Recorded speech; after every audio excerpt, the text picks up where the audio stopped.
So welcome and thank you everybody for joining us. We're all excited to be here. I hope you had a wonderful Chagim season and Chodesh Tov to everybody.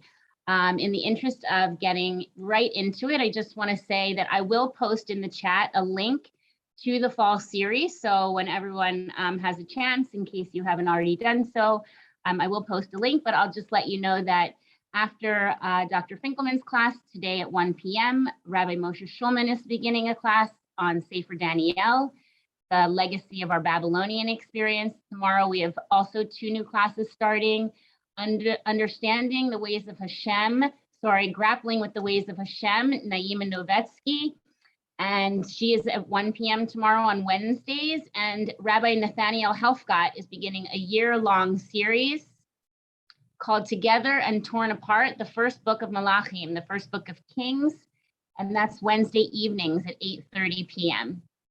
We're really happy and excited to have Dr. Nava Finkelman here with us today.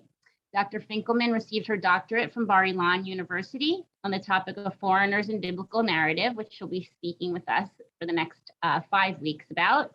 She teaches Tanakh and Midrash at Lindenbaum in Yerushalayim and in Matan, an advanced learning program for women. So with that, I will turn it over to you, Dr. Finkelman. We are both co-hosts, so what I can do now is mute everybody, and then you'll just unmute yourself, and you can begin. Good morning. Good morning to people, and good morning to Black Squares. Happy to see whoever's here. I usually don't teach on Zoom so many people, and the reason I'm mentioning this is because I usually prefer to have an open discussion. With this many people, we will not be able to have a constant back and forth because it's going to be a little bit too crazy.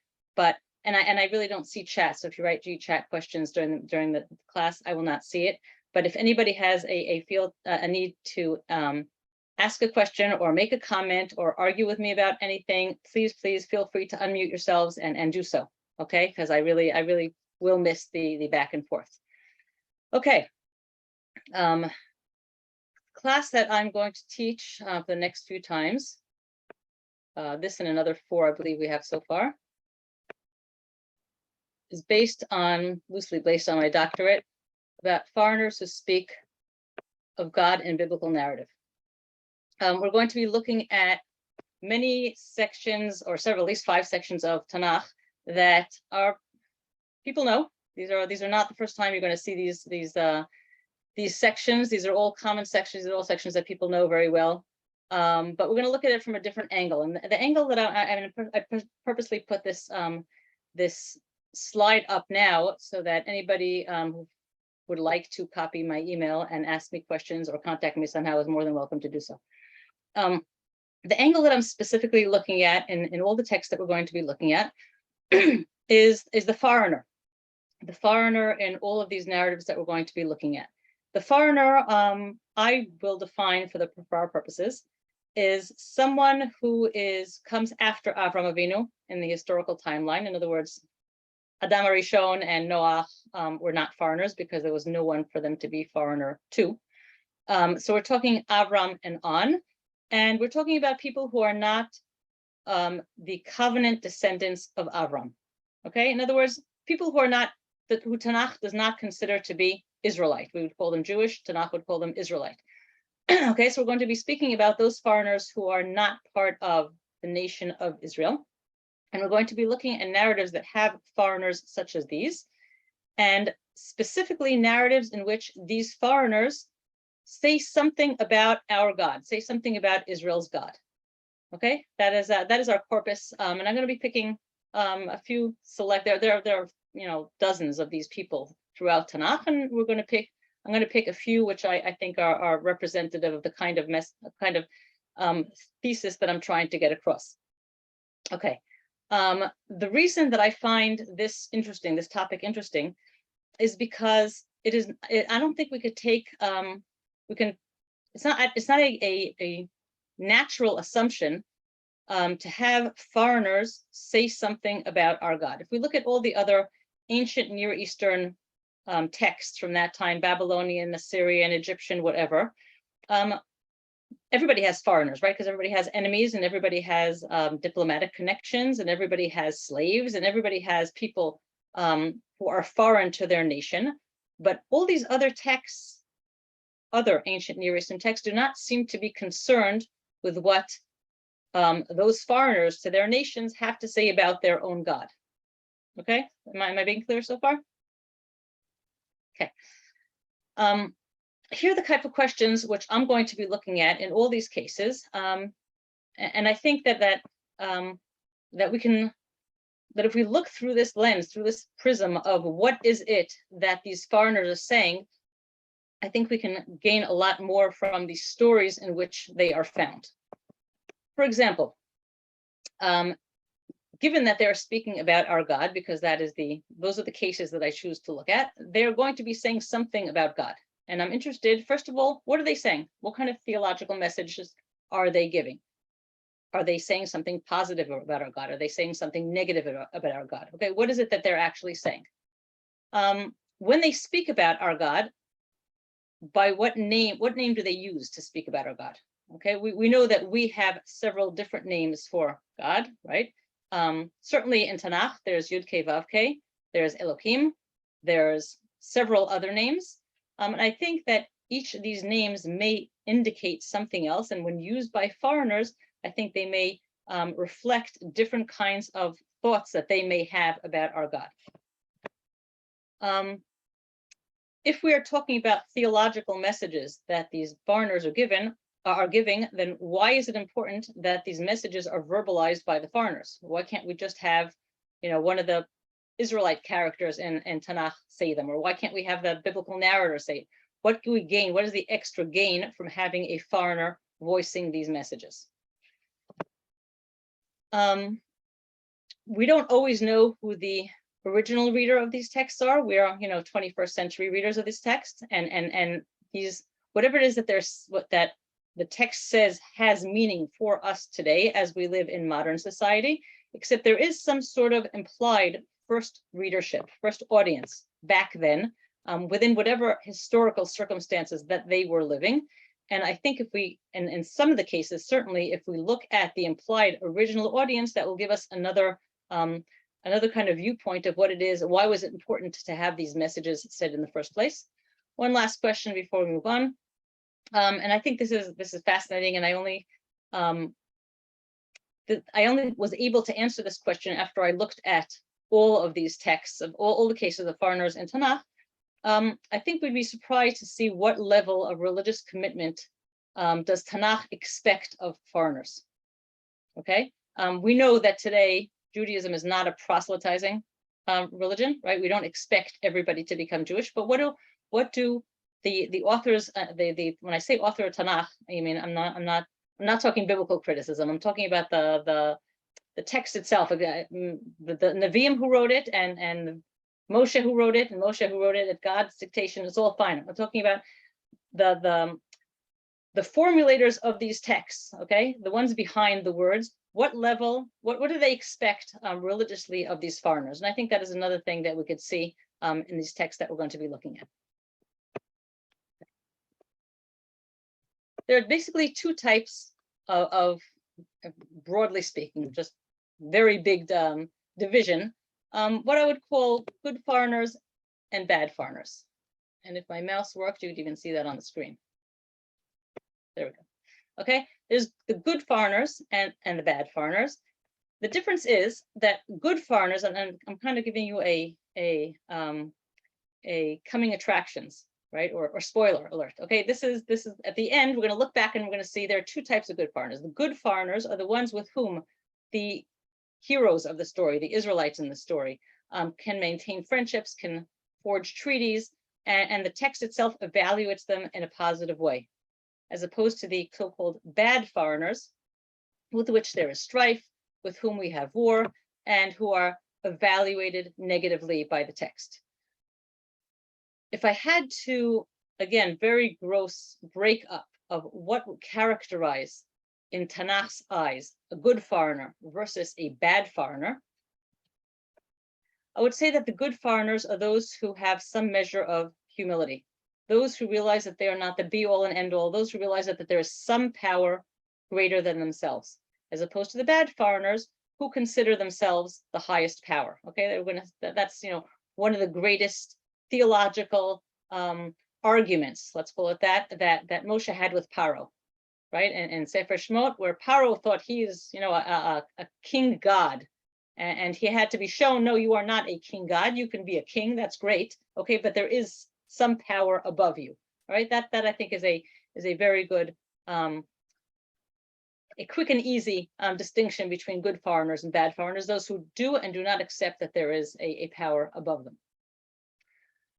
One more interesting comment, I think, in this context, since I mentioned Paro and Paro as the king god. In Tanakh in general, there's rarely discussion of foreign gods as powers to be contended with. Let me say that in other words. Other gods are mentioned. We hear about the gods of this nation and that nation and the other nation, and it's usually to say they're useless, they're man-made, there's nothing there, right? It's no real competition. They're not real enough. We don't even justify, the Tanakh doesn't even justify them with having any sort of power or character or anything. They're non-entities, right? Except for maybe the story, if you know, of Eliyahu on Mount Carmel, right, where there's a competition, as if, between God and Baal. Other than that, there's no competition there's no recognition of these other gods. Instead of that, we have those foreign gods representative on earth, and those are the kings, right? So we're going to see a lot of a lot of strife between God and foreign kings who are bad. Again, like Paro, right? Nebuchadnezzar. I can come up with a whole bunch of other ones, right? So a lot of the people, a lot of the foreigners in our corpus of foreigners who speak of God are going to be kings who will either be subdued by God or will of themselves show some sort of appreciation of God. Okay, so that's just one small comment. All right. That was. Can I ask you a question? Please do. I was hoping somebody would. Where does moral behavior come into this? Again? Moral behavior. In other words. Great. All right. So I actually have several good, thank you for that question, several good examples where the focus is moral behavior.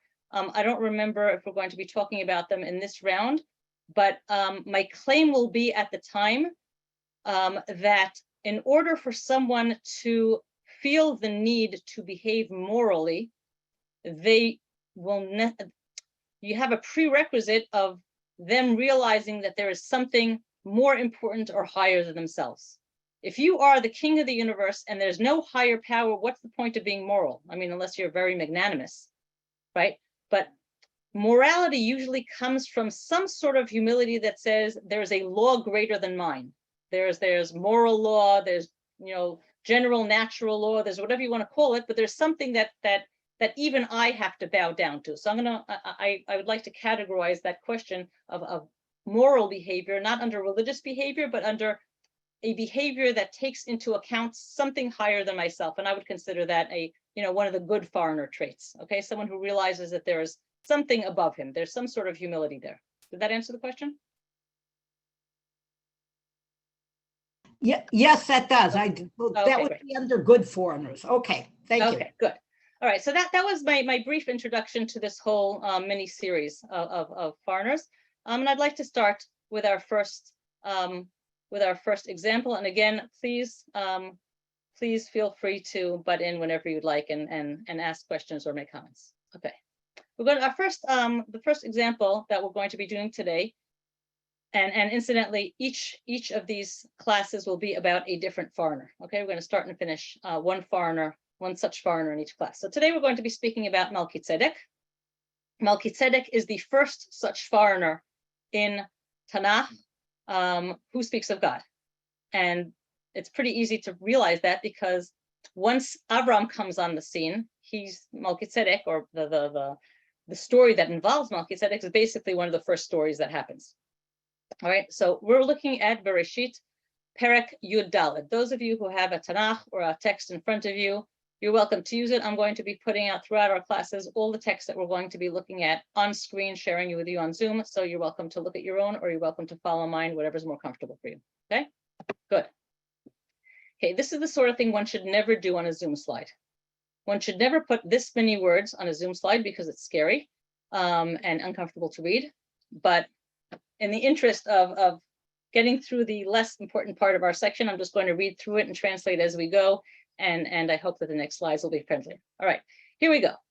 Melchizedek in Bereshit Yud Dalet. Historically, the period that we're speaking about, given who these people are and who the peoples and places that they're talking about, scholars pinpoint this at about 1800 BCE. For those of you who are interested, that is more or less the date that we're talking about. And we hear a story that starts like this. Vayhi bimei Amraphel melech Shinar. In the days of, here's a story in the days of Amraphel, who was the king of Shinar, Arioch, the king of Elasar, Kadar Laomer, the king of Elam, Vitidal, the king of Goim. Okay, we have 5 kings here and where they come from. Asumil Chama, they decreed war against Bera melech Sodom, Ved Birsha, the king of Amorah, Shinav, the king of Adma, and Shamever, the king of Tzvoim, and Melech Bela Hitzor. Okay, so we have the names and places of these kings. We have 4 kings, we have 5 kings. If you want, just interesting, if you want to look at the map for a second, here's what we're talking about. You know what, we'll look at the map in a minute. All right. Kol ele, all these people, Chavru el Emek HaSidim hu Yam HaMelech. They all came together at a place called Emek HaSidim, which the narrator is telling us is the Dead Sea, Yam HaMelech. 12 shana avdu et Kedar LaOmer. For 12 years, these kings were subjugated under Kedar LaOmer, who was probably the most powerful of this coalition. Ushlosh shana maradu, and in the 13th year, they rebelled against him, which probably meant they were not willing to pay taxes anymore. Uvar bais rishanan, in the 14th year, ba Kedar LaOmer v'malachim asher ito, so Kedar LaOmer and the kings who were with him in his coalition, they came, v'yaku et Rephaim ba'ashterot Karnaim, and they subjugated the people called Rephaim in a place called Ashterot Karnaim, and the people called Zuzim in a place called Ham, and the people called Emim in a place called Shevek Kiryatayim, and the Chori in a place called Hararam Sa'ir, Ad El Paran, Asher Alamidbar in the desert. Vayashuvu, and they turned around and they came to a place called Ein Mishpat, which we are told is called Kadesh, and they basically were victorious over all of the Amaleki and the Emori who dwelled in a place called Chatzitzon Tamar. Okay, now let's just look at the places for a minute. Sorry. This is a map of this particular chapter. If you ever need a map of any chapter in Tanakh, Herzog has a wonderful website called HaTanakh, or you could just go through Herzog website and you click on any of their chapters in Tanakh, and then you click on map. It'll give you a map. It'll give you today's map. So this is the map of chapter 14 in Bereshit. It doesn't have all the places because we don't know where all the places are, but the first place mentioned was Ashterot Karnaim, which is up here. The second place is called Ham, which is over here. A place called Kiryatayim, Sheva Kiryatayim is mentioned, it's over here. And then we're going to hear in a minute about Sodom and Zoar.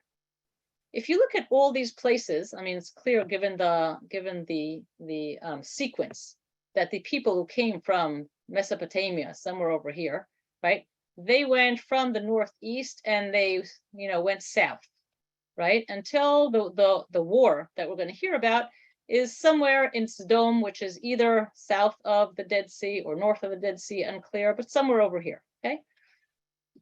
I think the most... If you're pointing at things with your cursor on the map, we don't see it. You don't see my cursor. Thank you for mentioning that. I appreciate that. Here we go. Better? Yes. Better. Okay. So I said they're coming from somewhere here, northeast Mesopotamia. They went from Ashterot Karnaim. They went through Ham.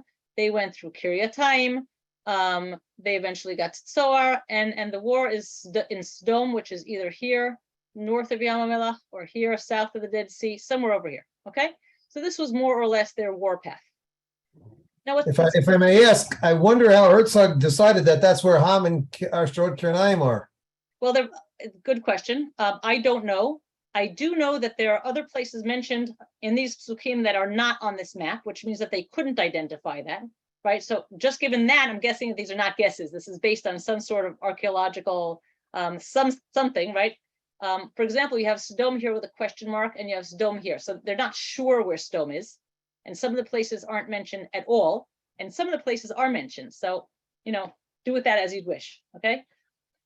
What's interesting about all these psukim that we read so far, those of you who know any Tanakh, certainly Torah, know that the biblical authors, especially Torah, are very, very stingy with their words and their descriptions. And here we have a very, very long description, right? Lots of names, lots of places, lots of history, we're not even up to the war part yet, right? About something that is not even in Israel, right?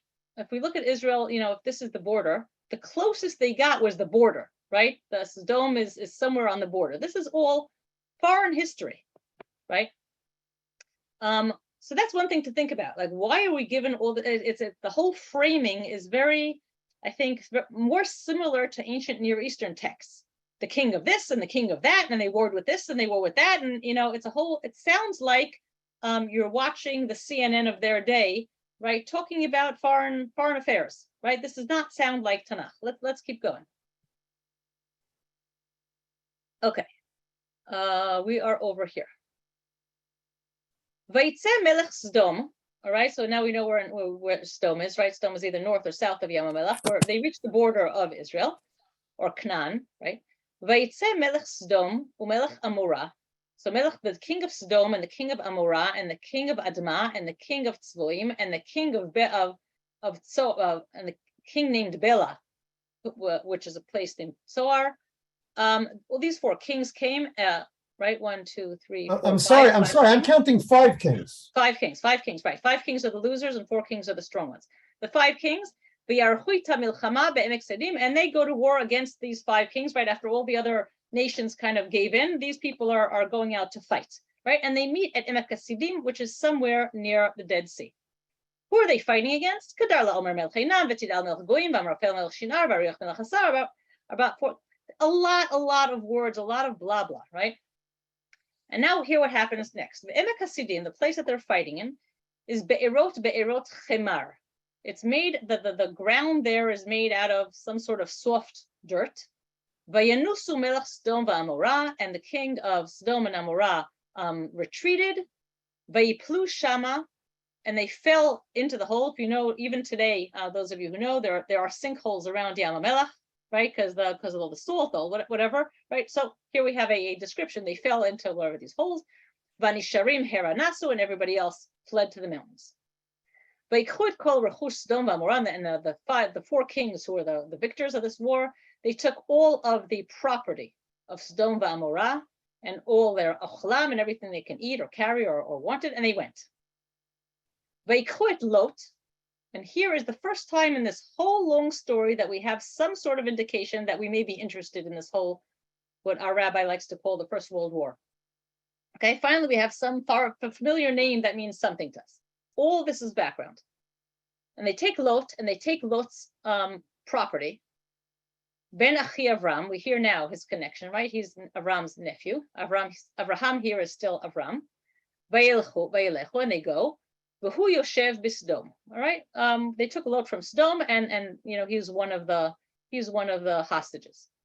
Vayavo palit. There's always some person left over in the battlefield who was able to escape, and he comes and he tells Avram HaIvri. It's interesting that Avram is called Avram HaIvri, right? Ivri, Rashi tells us me'ever, right? He's on the other side. He's the foreigner in this story, right?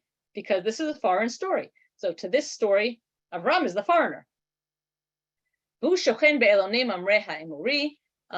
we want to go back to our thing, here's Elonei Mamre. He's somewhere more central, right? The war is either here or here, and they go and they call Avram. Achi Eshkol v'Achi Einar. He is dwelling in this place, Avram, with 3 brothers, Mamre, Eshkol and Einar, they're mentioned now because they're going to be part of his coalition later. They're his friends. And Baalei Brit Avraham. Okay, they all have this treaty, Avram and his friends.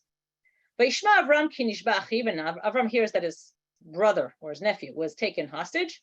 Vayarak et chanichav yelidei b'utel 18 u300 vayirdof adan. And he gets together his members of his household, 318 people, and he chases them to Dan. Just quick comment here. 318 people does not sound like enough people to fight against 4 strong kings who just managed to conquer the entire region and who just beat up the local 5 kings. 318 people is not a lot. If you look at Rashi, Rashi is going to tell you that those 318 people are gematria of Eliezer. So according to Rashi, he only took 1 person with him, right? Only Eliezer, which we're going to see later is not true. But I want you to keep that in mind, okay? Because right now the text is setting up an absolute impossible victory for Avram, right? Spoiler, he's going to win the war, right? But and this happens a lot in Tanakh. The more you reduce his chances for winning, the greater the miracle that he actually won, right? So if you have him going against these powerful kings with just 1 person, certainly with 318, but certainly with 1 person, right? So his eventual victory is going to be all that much greater. We're going to see that. One more comment, which just if nobody ever noticed that before, is interesting. You can open your microphones if you'd like. Vayirdof ad Dan, who is Dan named for? Dan, the son of Yaakov. Who is not even an apple in anybody's eyes yet, right? Because we're talking about Avram before Yitzchak was born. Okay. Just an interesting comment. Vayichalek alehem laila hu ba'avadav vayakem vayerdefem ad chova asher mismol ledamasek. Right. So Avram pursues them all the way north. Here's Damasek, right? You can you don't need Herzog to tell you where Damasek is, right? That's today's also called Damascus, right? That's today's Damascus. When it says he pursued them ad mismol le Damasek, to the left of Damasek, in Tanakh, the normal stance is to face eastward, right? So if you're facing eastward, and that's how one positions it, not today's globe, right? So if you position yourself eastward, then left is north, right? When in the previous parak, which I'm not going to show you here, but the previous parak, when Avram and Lot came back from Mitzrayim, and Avram said, choose wherever you want. He said, if you go to the right, then go to the right. If you choose the left, then go to the left. He meant south and north. Okay, so he pursued them until north of Damascus, and then and that's when he won the war. Vayashev et kol harechush, v'gam et lot achiv, u'rechusho hishiv, v'gam et hanashim, v'gam et ha'am. Okay, so what does he return?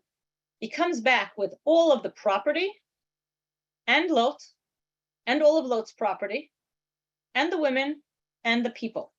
Now that's an interesting list to look at, because if there's a list, and whenever there's a list, there has to be some sort of order to the list, right? And if you look at the order of this list, we're talking about everyone's property, Lot's property, the women, and the people. If anybody would like to comment on that, like, is it going from the least important to the more important? Is it going from the more important to the least important? Like, what is the order in that pasuk? It's kind of odd, right? Again, Largest number to the smallest number? you're talking about number. Well, I don't know, because Lot is 1 person and he's fewer than women and people. I would think that it's chiastic, perhaps. It's chiastic, right? So here you have everybody's stuff and everybody, right? And then you have Lot and the women, I guess. And then I would put the women with the Am. Okay. That. All right, but it still gives you the I think the impression that Lot's rechush is very, very prominent, right? I think it's just a very subtle way of pointing out the priorities list. Okay, at least maybe in Lot's eyes, or in somebody else's eyes. I don't know if Avram's eyes. All right, but property is a very big stuff. Okay, what is the property? Property right now means loot, right? why is the loot important? And why is it important that he's returning all this? Let's think a little bit of the mentality, not today Geneva Convent mentality, but the mentality of back then. Okay, if somebody wins a war and has all this stuff, right? All the loot and all the people and all the everything. Okay, what is the assumption about all this stuff? They get it. They get it, right? They are the winner. They are the warrior that beat everybody, right? Just like if the four kings would have they would have taken all the people hostage and prisoner, and that would make everybody sad, but that would be, I guess, legal, you could call it in those days, right? So, but I've got a question. Why? One second, Shelley. Let me just finish the sentence, right? So, according to I think everybody's assumption, or certainly the assumption back then, is that if Avram won this war, then all this stuff belongs to him by right. Okay, also the people, also the women, also his nephew, also all the stuff. Okay, yes, Shelley. At the time, would it have been normal for somebody to go and go to war for their relative, or was it not a normal thing? In other words, would somebody else be a powerful man like Abraham, who was fairly rich at that time? If somebody else's relative had been taken in the same circumstances, would they have been expected to go to war like Abraham did? Is it a moral thing from Abraham, or is it the kind of thing that anybody would have done? In other words, you're asking me if I think that this text is using this as an example to highlight Avram's morality. Yes, I want to know whether it's a common thing or not a common thing, and I want to know whether Abraham could have been king from this. He's the winner. Okay. Those are two questions. The first question of whether or not this was a normal thing, I have absolutely no way of knowing. I don't know enough ancient Near Eastern texts to know whether this happened or was reported on a general basis. How many people were taken hostage in a war that they had strong enough relatives to be able to go fight for them? I really have no idea. A better question, I think, is your second question. Does this mean that Avram should have been king now? Like now he has his own, right? He has his own people, he has his own stuff. Maybe he's going to be king now from this. Okay. But I'm speeding through this part because I want to get to the interesting part. Okay. Because if you noticed, there are 9 kings here, which is kind of an odd number because Tanakh likes these nice round numbers. So you'd expect 10, right? The 10th is going to be Melchizedek, and we're kind of steering toward Melchizedek. Okay, let's move on. Okay. Vayitze melech Sdom likrato. Avram, here's the picture. Avram is coming back from north to south. He's bringing with him everything, right? Everything that was taken in this war, he is now the victorious, and everybody's following him, everybody, okay? And Melech Sdom, not surprisingly, right? This is originally Sdom's stuff, right? Melech Sdom goes out to greet him. Vayitze melech Sdom likrato. Acharei shuvo mehakot et kedar laomer. After he comes back from vanquishing Kedar Laomer and the kings with Kedar Laomer, and they meet in a place called Emek Shaveh, Hu Emek Hamelech. Okay, so it's a place called Emek Shaveh, and we are also told it's called Emek Hamelech. Now, both of these names are very, I think, telling. Emek Hamelech, the Valley of Kings, I think is an appropriate name for a place for, the king to come out. Right, and I'm using Shelley's question here to say, well, maybe Avram should be treated as a king now. I don't know. Okay, but it's interesting that it's also called Emek Shaveh, which is the valley of, let's say, equality, right, and equal.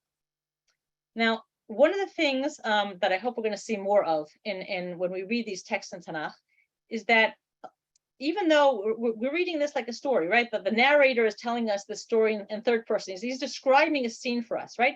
But very often when he describes the scene, he describes it not from a neutral viewpoint, but from the viewpoint of one of the characters. All right. And now the character that we're talking about is Melech Sdom. So I wanna like read between the lines here and say, as far as Melech Sdom is concerned, he's going out to meet another king, Emek Shaveh. This is equal, right? Me, King Sdom, you, Avram, right? We can negotiate. We're both on equal footing, all right? Now, this is interesting, I think in both directions. It's interesting to say that they're equal for two reasons. First of all, I would say that they're not equal because the king of Sodom is a king and Avram is not a king. You know, he may be a rich guy, he may be a powerful guy, he is not a king. On the other hand, I would say this is totally not equal because you, king of Sodom, just lost everything. And you, Avram, by rights of winning the law, now have everything. Right? So that I think even though Melech Sodom or the narrator or we may be looking at this as emek shaveh, we still have to bear in mind that it's not really clear whether they are equals or whether one has the upper hand. And if one has the upper hand, which one of them has the upper hand? Okay?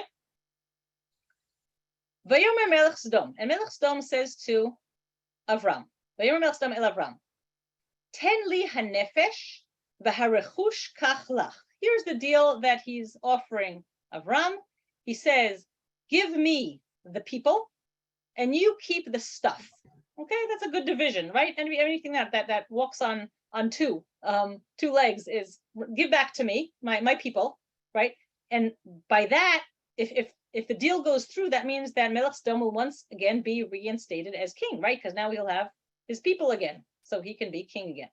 What standing does Melech Sodom have for any of this negotiation? Yeah, exactly, right? Keep that in mind. And he's saying, here's the deal, here's the bargain, give me the people, all the stuff. All right, it belongs to the people, it belongs to me, but you know what? You're a victor, let's split half and half. Emek shaveh, right? We're on equal footing. You take everything. Just give me the people. That's the deal that Melech Sodom is offering Avram. Vayomer Avram el Melech Sodom, and Avram responds to Melech Sodom, and he says, Harimoti yadi el Hashem el Elyon koneh shamayim va'aretz. This is an oath formula. Okay, I'm raising. I swear by the name of Hashem el Elyon, koneh shamayim va'aretz, the great God who created the heavens and the earth, or whatever.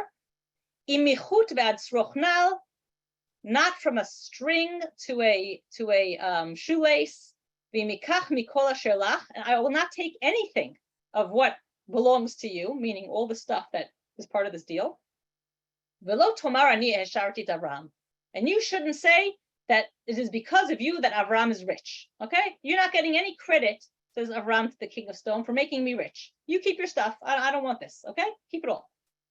Biladai, except for rak asher achlu hanarim v'chelek hanashim asher l'chlo iti aner eshkol mamreh hem yikol chakam. The only thing that I'm keeping is what the people who went with me, right? My soldiers, my friends, my group of people, everything that they happen to eat. You know, it's a long journey and they fought hard. Whatever it is that they already consumed, that I'm keeping. I'm not going to pay you for that, right? But that's it. I'm not taking anything else, and you will not say that you enriched Avram. Okay. It's a little bit weird. I mean, if they've already eaten it, then you can't really take it. Right. Well, you could say, owe me for it. Okay. Right. But he's pointing it out. I guess that's about as above board as you could be to say, I already took some stuff and that's it. Okay. What do we think about the king of Sodom? Before we ask what I think about the king of Sodom, let me just ask an easier question. Does this narrative, as I read it now, make sense? Does it flow? Does it? Yeah. Right. Okay, so now I'm going to tell you, and I apologize for this, I kind of tricked you, okay? Because this is not what it says in Bereshit Yudalad, and any of you who had an actual Tanakh should have raised your hand and said, wait a minute, you're skipping Psukim. Okay, this is what it actually says, okay? The yellow is the stuff that I skipped, right? Now let's go back, and I'm not going to read the whole thing again. I'm just going to show you the context of what these Psukim, where these Psukim are placed. All right. And then you tell me if you think it flows nicely or not. Here we have like this. This is how we started. The king of Sodom went out to greet him after he came back from the war, right? El emek shavehu melech emek hamelech. And I skipped to, and king of Sodom's stead, right? But instead, the Tanakh inserts here 3 psukim, which seem, I think, to totally break up this narrative, because if it made sense before, right, the king of Sodom came, the king of Sodom said, right, now we're inserting something which seems, I don't know, cameo appearance, something really odd, right? Melchizedek. Melchizedek is the 10th king. However, he did not appear before. Incidentally, he does not appear after. This is a one-shot appearance of this king. A Melchizedek is mentioned in Tehillim, probably referring to David HaMelech, different Melchizedek, all right? But here we have a Melchizedek, the king of a place called Shalem, okay? And we have 3 psukim about Melchizedek. I'm going to read them and then we're going to discuss them one at a time, okay? Umelchizedek melech Shalem hotzi lechem v'yain, v'hu chohen le'el elyon. So Melchizedek, the king of Shalem, brought out bread and wine, and he, Melchizedek, is a priest of something called El Elyon. Okay, right now we could either write it in capital letters, El Elyon, or we could say the high, God on high, or whatever. All right, some sort of deity, because he's a priest, right? A Kohen. Vayvarchehu, and he blessed him. Vayomar, and he said, Baruch Avram le'el Elyon koneh shamayim va'aretz. Blessed is Avram to this El Elyon, the creator of the heavens and the earth. Uvaruch El Elyon, and blessed is El Elyon, asher migen sarecha biadecha, who has given your enemies into your hands. Vayiten lo ma'aser mikol, and he gave him a tenth of a tithe, T-I-T-H-E, right, of all, of everything. We're going to look at those psukim in a minute. After we hear this little, insertion, then we have the whole thing that we heard about Melech Sodom. Okay, I think you will agree with me that the story flowed better before, right? I like using the CNN, metaphor often, but if we look at what you'd expect to happen, not probably. Okay, what really happened after wars? Avram went, he won, he came back. The king of Sodom went to meet him. They had this conversation. The end. All right. This kind of weird apparition, Melchizedek, does not seem to really have much to do to the story. He does not seem to add much to the story, because right after this we go to Melech Sodom and we hear the whole deal. And at the end, Avram goes back to his home, and that was the end of it. So I want to see what is it that these 3 psukim of Melchizedek are adding to our narrative. Okay, that is, I spoke by now for about 40 minutes, and now we're finally hitting our topic. Okay. Melchizedek melech Shalem hotzi lechem v'yain v'uchen l'nyon. First of all, without knowing any other background, is Melchizedek melech Shalem a good king or a bad king, and how do you know that? A good figure or a good character or a bad character, and how do you know that? Anybody that brings out food is a good character. I'm with you on that one. No, but okay. I mean, Torah-wise, they're going to have a problem with the Moabites and the Ammonites because they don't bring out food to us. Very good. Okay, so first of all, you're making that wonderful connection, right? He's offering bread and wine. We happen to know that the warriors were probably not hungry, because a few psukim later we heard that they had eaten, right? That's what he told King of Sodom. They had eaten. So it's not that Avram needed Melchizedek. However, certainly a point in his favor that he's being so magnanimous. What else? He's also God-fearing. Huh? We don't know, he's God-fearing. We don't know which God really yet, but he's God-fearing. Okay, that's an interesting observation, Sima, thank you. Because let's say I know nothing about Tanakh, and I'm reading this, and I hear he's God-fearing, but he's fearing the wrong God. I don't know who this El Elyon is. Maybe it's a foreign God. You know how I know he's a foreign God? Because I know for a fact that at this point in history, Avram is the only Jew, right? Maybe Sarah, maybe his household, but certainly not anybody else. So I am assuming that El Elyon is Zeus, or whatever the earlier Zeus was, okay? So maybe it's a point against him that he's a Kohen to this wrong God. I don't know, okay? Good. What else? According to what you said in the introduction. You didn't have to believe me. Okay, we're trying to prove this now, all right? What other clues do we have if he's a good guy or a bad guy? None, really. Huh? His name. His name. Okay. Here's a very important part. Thank you. He is called Melchizedek. Okay. I wanted to say it, but it was too late. His name. I don't think, I may be wrong, I'm just wild guessing here, but I'm guessing that when he was born, his parents didn't name him Melchizedek. Certainly not if they didn't speak Hebrew. Okay. I don't know what Melchizedek is in whatever country he comes from. But I'm guessing that Melchizedek is what we, the reader, are supposed to think about this person's name is. Okay. So Tanakh, the author of these words, right, called him Melchizedek. As far as I'm concerned, that is an impartial, right, objective point in his favor. He is called the King of Justice, right? That's already good. Melech Shalem is also good. I'm going to get to Melech Shalem in a second. Thank you. I just want to contrast this. At the beginning, I skipped over this, but look at some of the bad guys, right? Who's the king of Sodom? A guy called Berah. I don't know what Berah means. Sounds to me like Ra. Doesn't sound too good. Birsha, the king of Amorah. Sounds like Rasha. Okay? So names must mean or may mean something more than just the sounds that they're made out of. And you pointed out, Sima, Melech Shalem. A lot of scholars and the Farshim go crazy trying to figure out, is this Yerushalayim? Is this not Yerushalayim? At the time, Yerushalayim was not called Yerushalayim. Later on, it's going to be called Yavus. I don't know. It makes us think of Yerushalayim, which is a good thing. But even if not Yerushalayim, Shalem, it's whole, right? So just his name, Melchizedek Melech Shalem, makes us think that this is a positive character, okay? And he brought out Lechem V'Yayin, as we said, this is a good thing. And he is some sort of religious somebody to some deity, okay? Good. Where was he in the World War? We don't know. He just appeared. No clue, because we don't know where Shalem is, and he was not mentioned before. Weren't the no kings idea what at his- that time all priests to their god?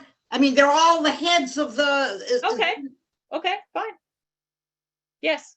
I don't know where he was at the time. I'm guessing that he's somewhere geographically close. That's all I can guess. He was not part of the war. And he blesses him and he says, Baruch Avram le'el elyon koneh shamayim va'aretz. Blessed is Avram to whoever Melchizedek considers is the God, right? The utmost, the great, supreme power. The one who created the heavens and the earth, great. Uvaruch el elyon asher migen tzarecha biyadecha. And blessed is this El Elyon who delivered the enemies into your hands. Okay, and this, I think, is the key point of our entire section. Because this is the first war described in Tanakh, real war. And this is the first big event that's not a personal event that occurred after Avram came on the scene and became Avram, right? Avram, before this, Avram went to Mitzrayim. There was a thing with Avram, Paro, and Sarai, and that was like a personal deal. This is the first like international affair. This is the first time that he's, the event. And I'm going back to my CNN. A world news event is going to be explained. Okay. Now, if you read it without this section of Melchizedek, you have a very cold description of the war. We also have no idea why Avram, with his 318 people, or his one person, or whoever, his friends, how it is possible that Avram won this war. Because, well, I don't even know if you could say it's numbers, because if you look at the war before Avram came on the scene, there were 4 kings and there were 5 kings, and you expect the 5 kings to be stronger because they're 5, right? But no, the 4 kings won. I don't know why the 4 kings won. I'm going to assume maybe they had a stronger army, they had better chariot, whatever it is. Don't know. But then Avram comes on the scene, and we don't know why he won this war either, okay? And since this is the first such, there are lots of wars in Tanakh. This is the first such big event, okay? Melchizedek is the one who comes in our chapter, and he's the one who gives the theological explanation to what went on. And he's saying, listen, obviously, you are not powerful enough on your own to win this war. If you won this war, it is because God was on your side. It is because God caused you to win this war. Now, that is a totally revolutionary interpretation to to a normal realpolitik situation, right? Yes, I know that back then, also they're talking, kings that went to war assumed that the god was on our side, the god was on their side. There were gods there, and they were part of war. Yes, but in Tanakh, this is the first time we come across it. Okay, and we're coming across an interpretation that says the outcome of this war was based not on Avram, and his abilities, was based on God, or El Elyon, okay, whatever this El Elyon is. This El Elyon gave Avram the victory, and Avram is blessed. Maybe he's blessed by God, maybe God loves him, maybe he's I don't know, okay? One more side point, where we're getting short on time, but one more side point. When I say Baruch Avram, when Melchizedek is blessing Avram, okay, what does it mean to bless someone? When a father blesses his children Friday night, right before Kiddush, what does it mean to bless someone? It usually means, and I'd like to love to open the floor, but we're really getting short on time. It usually means, to bless someone usually means I would like to pray to or call upon he who has the power to bless, to confer blessing upon this person, right? When the father blesses his son's Friday night, I don't think that the fathers think that they have a power, some supernatural power to confer blessing. It's like a tefillah, right? It's like we're saying, God, can you please bless these children, or something like that, right? So when he says Baruch Avram El Elyon, he's saying God has blessed you, Avram. But that's a little bit complicated when he says Baruch El Elyon. How does he bless El Elyon? I'll open this for 10 seconds. What does it mean to say blessed is El Elyon? He's already saying that El Elyon has blessed Avram. That was previously, but now he's saying Baruch El Elyon, but El Elyon is blessed. Gratitude. Gratitude? Right. Okay, so it could be gratitude, but it's something other than I wish somebody else will bless you, right? When you say Baruch to a God, like we say Baruch Ata Hashem, it's more of glorification, or of thank, or of some sort of shevach, right? Something that you are glorifying. I can't think of any better word in English right now. But you're glorifying. Could it be praise? Praise, thank you. Okay, praise. So when you bless El Elyon, it's praise. All right. So he's praising El Elyon. That already, raises him in our eyes. Whoever this El Elyon is, for giving Avram this victory. Vaiten lo ma'aser mikol. And now comes the interesting question. He gave him 1/10 of everything. Ooh. Exactly. You tell me. Melchizedek gave to Avram. Okay, prove that. Because the previous subject person who was doing Exactly, the action. because he's the object of this thing, right? That's one possibility. Okay? The other possibility is that's why Avram says to Melchizedek, I don't want anything from you, because he's already rich. How's he so rich? He's rich because Melchizedek made him rich already. Okay, that's not. But I want to look at the explanation for the other way, right? If you want to look at the explanation, yeah. Because also Avram gave to Melchizedek. That's the other option. Avram gave to Melchizedek. Again, I have 5 more minutes. I'm going to go through this quickly. Nava, it seems to me that why can't we say that El Elyon and Konesh Shamayim Va'aretz actually refers to pretty much the same God that Avram is worshiping? We're going to look at that, but I really have now. Everybody close your microphones, because I'd love to make this go for another 20 minutes, but they're gonna yell at me. So 5 minutes. Okay, we're gonna do this quickly. Yes, it could be that Melchizedek gave Avram Maser Mikol. It could also be that Avram gave Melchizedek Maser Mikol. Why does this make sense, even though it's not sentence structure? First of all, because that would make it a give and take, right? He gave him bread and wine. He gave him Aser. Second of all, Avram is the one who currently has kol, right? He just has all the rechush. Everything is his. Third of all, to whom do you give a maaser? The word maaser is something that we connect with a Kohen, a Levi, right? Some sort of religious figure. That is whom you give a maaser. There are opinions in both directions. They're both convincing. I just want to get on to my point. I apologize for making this quick, right? What I want to say about this, okay? I want to say that what I think this section is doing here and we still have two questions that are unanswered. Who is El Elyon and who gave whom the Maaser? Okay, but I think what this section is these yellow psukim about Melchizedek are stuck in. I think since this is our introduction to Avram Avinu and international politics, or Jews and international politics, I think it's giving us a very clear distinction between who I'm going to call the good kings and good foreigners and who I'm going to call the bad foreigners. And let me just show you this. These are the two kings that we have. We have Melchizedek and we have the king of Sodom, and look at the different ways they behave. Melchizedek, who's called Melchizedek Melech Shalem, he brings out food and he is a religious figure. We don't know yet who El Elyon is.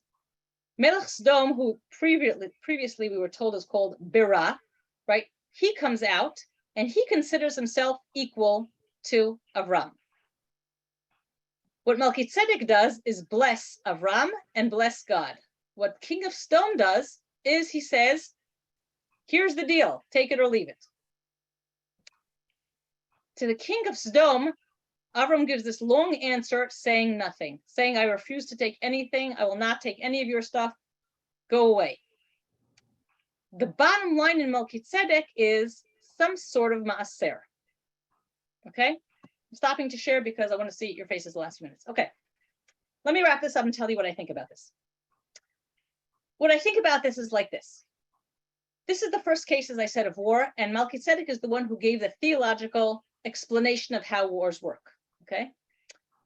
Once you have if you have someone like the king of Sodom who says, you know, you won the war, therefore you have the stuff. I'm a king, we're Shaveh, we can do this deal, right? With no God intervention, no anything. That is the sort of, and the assumption that, you know, if you won, then you must be stronger. We can make a deal, right? That is totally on the human plane, and that is not something that Avram is interested in taking part of. This is not the sort of person that he wants a treaty or a relationship or any sort of interdependence on at all. Leave me alone, right? If you have Melchizedek, right, who says, you know what, God gave you this victory. You know what, I'm going to help you. I'm going to give you lechem v'yayin. You know what, I'm going to bless you. I'm going to glorify God. I'm going to, right? That is the sort of person with whom Avram can then have a positive relationship. Now I'll go back to my last two questions of who is El Elyon. By the way, we say El Elyon Koneh Shamayim Va'aretz in our Friday night davening, right? We say El Elyon every day in Shemona Esrei, right? These are an expression coined by Melchizedek. I think that, and we're going to see this in other cases, for our purposes, it's a neutral term. In other words, Melchizedek realizes that there is one God above others. Now, if he called that God Zeus, we would not be able to have such a positive relationship with him. But if the text calls it El Elyon, right, that is kind of this, you know, we could be okay with that. You know that there's a supreme God. I know that there's a supreme God. We can both be okay with this, right? And then once you have a religious person who acts religiously, right, that is the sort of person that Avram can have a relationship with. And if I look at I don't care who gave whom this maaser. It's an expression of reciprocality. It's an expression of some sort of relationship, give and take, whatever you want to call it. This is the kind of relationship this is sort of relation that Avram can have. I just want to show one more time before I stop my screen, if you don't mind.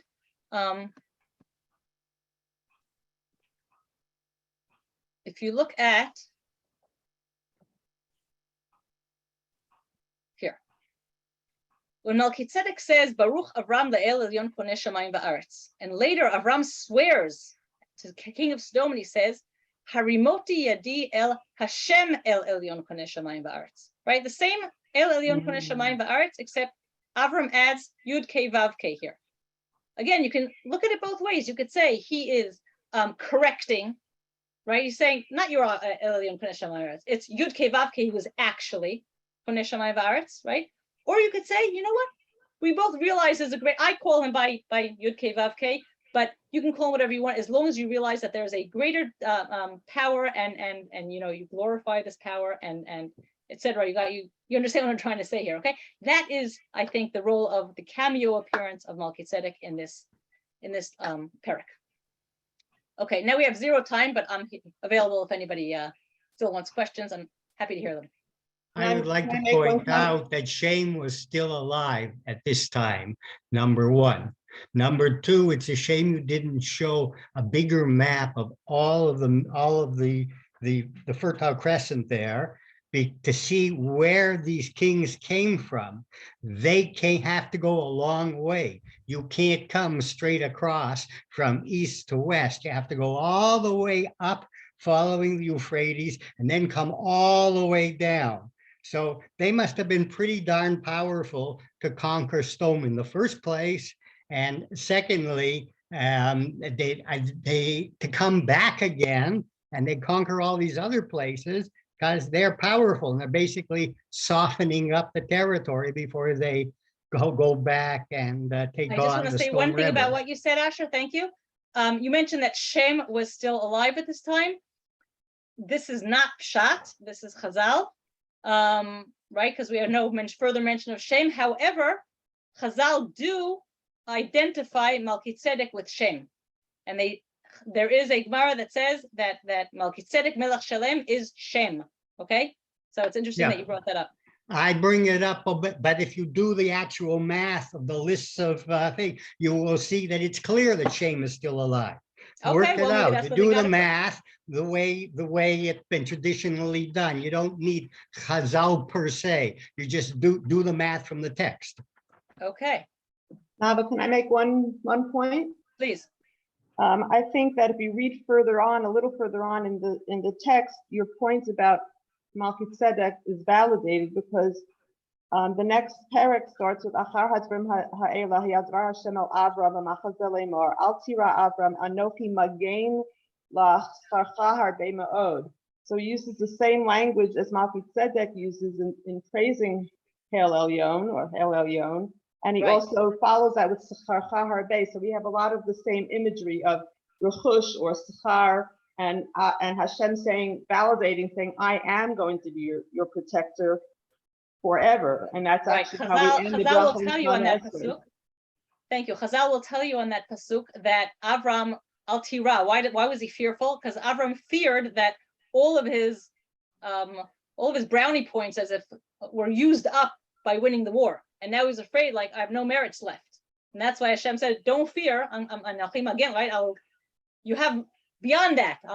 Yes, and you'll have sachar, and don't worry about it. You're not your bank account is not depleted here. Right. Yes. Same language as Melchizedek uses, right?